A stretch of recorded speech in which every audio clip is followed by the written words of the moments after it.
trošku lepšie, lebo sú dobré ubytovacie možnosti. Vysvetlím prečo. Takže na tomto mieste, keď sa tak pozerám, tak sú nejaké také 4 rarity. Taká najraritnejšia je tento komín, má 199 metrov, nikdy nebol spustený. Totiž tiež v tých 80. rokoch sa pripravovalo rozšírenie výroby v poľských strojárniach. Toto mala byť tepláreň, alebo teda nový teplárenský komín. A došlo k takej zvláštnej situácii, že on bol úplne hotový, aj tá tepláreň mala kotly a všetko, čo k tomu bolo treba.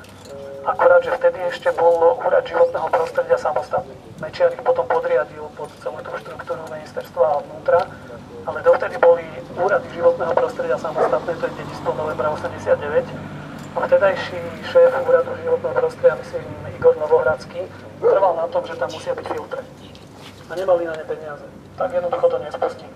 Takže je to taký 199-metrový výkričník, že niekedy z drobných detailov, ja teraz neobhajujem to, že to mali spustiť bez tých filtrov. Ja tvrdím, že urobil najlepšie, čo urobiť mohol. Ináč by sme tu mali ďalší kvalitný stroj znečistenia. Celkom zaujímavé je aj tých 199 metrov, nie je to náhodné číslo.